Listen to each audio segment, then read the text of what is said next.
To jedno z najbardziej trendy miejsc na świecie. Korea Południowa w ostatnich latach szturmem zdobyła popularność na globie. Przede wszystkim dzięki K-popowi, serialom, ale także nagrodzonemu Oscarem filmowi Parasite. Witajcie w centrum Seulu, stolicy Korei Południowej. Chcę Wam pokazać jeszcze jeden koreański towar eksportowy, czyli jedzenie.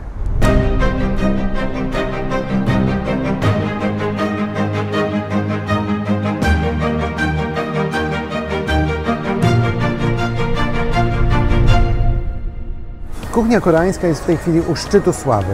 Wielu Europejczyków wybiera Koreę jako cel swojej podróży właśnie ze względu na to, co jest tutaj na talerzu. Jeśli zatem i Wy macie w planach Koreę lub po prostu chcielibyście zobaczyć, jak wygląda tutejsza kuchnia, to serdecznie zapraszam. Pokażę Wam też, czym kuchnia koreańska różni się od chińskiej czy japońskiej.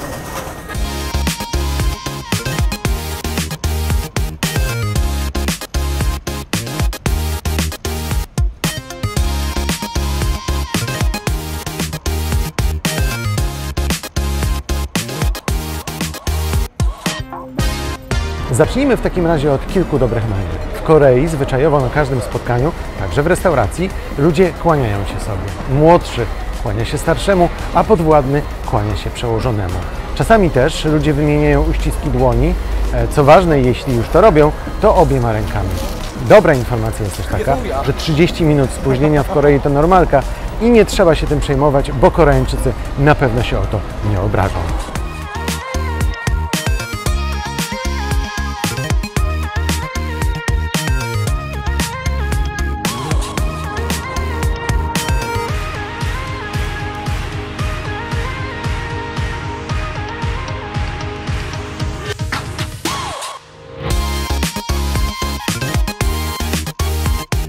Okej, co w takim razie można zjeść dobrego w restauracji koreańskiej? Nie wpadajcie w panikę, jeśli nie znacie koreańskiego. Ja też nie znam, ale przed każdą restauracją zazwyczaj są zdjęcia wszystkich potraw, więc można po prostu pokazać palcem to, co się chce zamówić.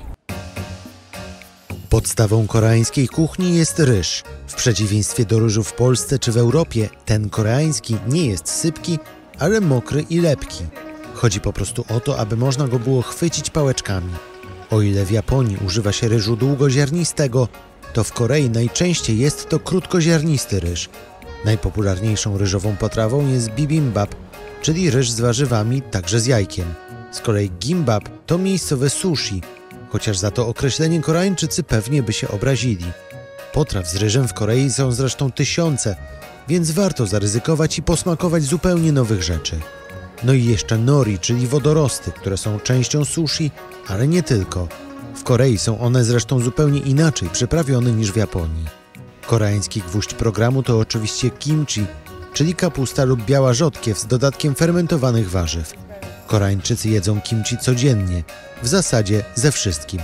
Kimchi znane jest od co najmniej 1500 lat i obecnie ma około 200 odmian. Nie wiem, czy wiecie, że sposób przyrządzania kimchi znajduje się na liście niematerialnego dziedzictwa UNESCO.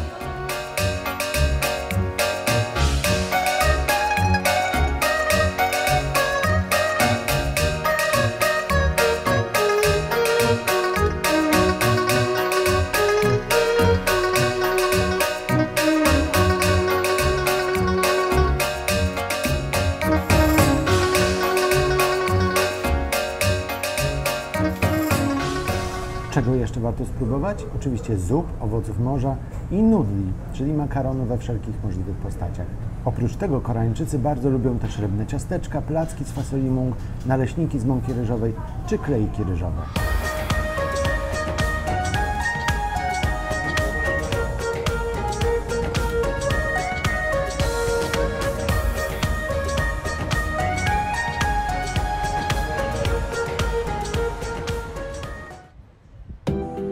Kuchnia koreańska uznawana jest za bardzo zdrową, bo składa się głównie z ryżu, warzyw i dobrej jakości mięsa.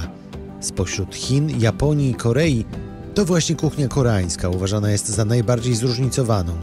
Posiłki są znakomicie przyprawione, czasem ostre, choć to nie reguła, a często są słodkie.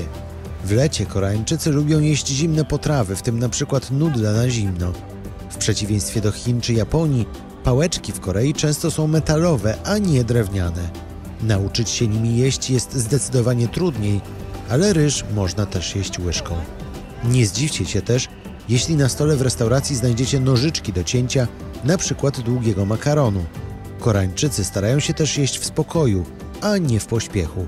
Jedzenie to bowiem element kultury.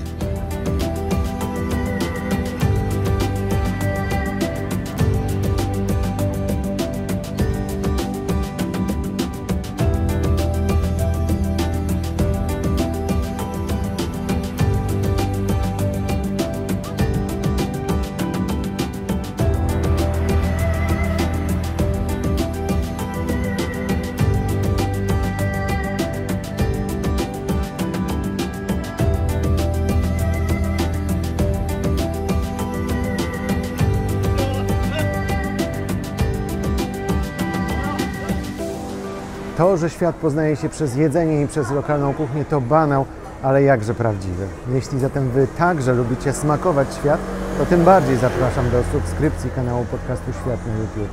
Mamy więcej niebanalnych historii z całego globu, także tych kulinarnych. Pozdrawiam Was serdecznie, prosto z Seulu.